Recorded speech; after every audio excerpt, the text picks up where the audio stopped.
ప్రభుత్వం ప్రవేశపెట్టిన భూ యజమాన్య హక్కు చట్టం 27/2023ను నిరసిస్తూ న్యాయవాదులు పాదయాత్ర చేపట్టి నిరసన తెలిపారు. అనకాపల్లి బార్ అసోసియేషన్ ఆధ్వర్యంలో జరిగిన నిరసనలో రైతు, గిరిజన సంఘాల నాయకులు పాల్గొని మద్దతు తెలిపారు. ప్రజల ఆస్తులకు రక్షణ కల్పించని చట్టాన్ని వెంటనే రద్దు చేయాలని నినాదాలు చేశారు. న్యాయ పరిధిని తగ్గించి ఎగ్జిక్యూటివ్ పరిధిలోకి భూ యజమాన నిర్ణయాన్ని అప్పగించడంతో ప్రజల ఆస్తులకు రక్షణ లేదని అన్నారు. కోర్టు నుంచి 4 రోడ్ల వరకు పాదయాత్ర చేపట్టి మానవహారం నిర్వహించారు. ఈ కార్యక్రమంలో అధ్యక్షులు శేఖర్, మంత్రి సాయి లక్ష్మణ్, సెక్రటరీ సూర శ్రీనివాస్, ఉపాధ్యక్షులు బందం వెంకటరమణ, సీనియర్ న్యాయవాదులు తిలక్, భవానీ, ప్రసాద్, కుమార్, హర శ్రీనివాస్, సుధాకర్, గంగాధర్, సాయి, మోహన్, గోవిందు, సత్యనారాయణ, సముద్రిక, లీలా తదితరులు పాల్గొన్నారు.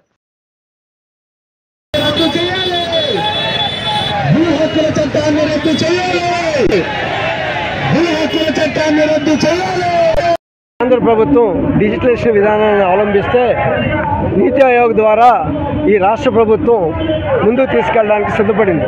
అయ్యా, ఇది మహారాష్ట్రలో ముందుగా ఈ యొక్క భూ యాజమాన్య చట్టం 27/22 ప్రవేశపెడదాం అనుకుంటే అక్కడ ప్రజల్లో తిరుగుబాటు వస్తుందని తెలిసి మహారాష్ట్ర ప్రభుత్వం వెనక్కి తీసుకుంది. కాగా ఈ రాష్ట్ర ప్రభుత్వం కేవలం పెట్టుబడిదారీ విధానాన్ని అవలంబిస్తూ పెట్టుబడి కోసం ప్రపంచ బ్యాంక్కి, కేంద్ర ప్రభుత్వానికి తెలబొగ్గి ఈ సిస్టాన్ని అమలు చేసింది.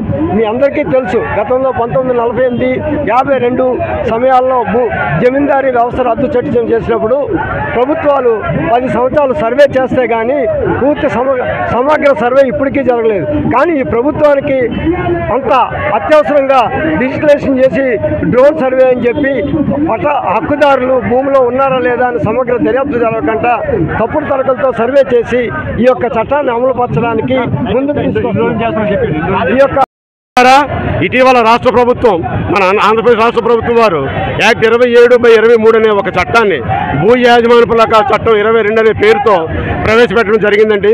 ఈ చట్టానికి సంబంధించి ఈ చట్టాన్ని ఎవరు పరిశీలించినా చట్టం అంతా లోపభూయిష్టంగా సన్నకారు, మధ్యకారు, పేద ప్రజల యొక్క ఆస్తులే కాకుండా ప్రతి వ్యక్తి తాలూకా ఆంధ్రప్రదేశ్ ప్రభుత్వంలో జీవనం సాగిస్తున్న ప్రతి సామాన్య పౌరుడు హక్కులు కూడా భంగం కలిగే విధంగా వాళ్ళ ఆస్తులను ప్రభుత్వాలు, బ్యూరోక్రాట్లు, పెట్టుబడిదారులు దోచుకునే విధంగా ఈ చట్టాన్ని తయారు చేయడం జరిగిందండి.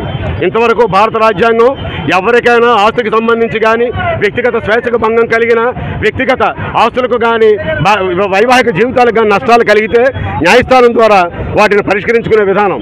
కానీ ఈ చట్టంలో ఎట్టి పరిస్థితుల్లో కూడా న్యాయస్థానానికి వెళ్ళే హక్కు లేకుండా కేవలం రాష్ట్ర ప్రభుత్వం నియమించిన ఒక ల్యాండ్ టైటిలింగ్ ఆఫీసర్, డిప్యూటీ తహసీల్దార్ ర్యాంకు వ్యక్తి, ఏమాత్రం న్యాయ పరిజ్ఞానం లేకుండా ఎటువంటి న్యాయ విద్యార్హతలు లేని వ్యక్తులు ఈ చట్టాన్ని పరిష్కరించే దిశగా వాళ్ళ తీర్పులు చెబితే ఏ విధంగా ప్రజలకు న్యాయం జరుగుతుందో ఒకసారి ప్రభుత్వం వారు, ప్రజలు గుర్తించాలి.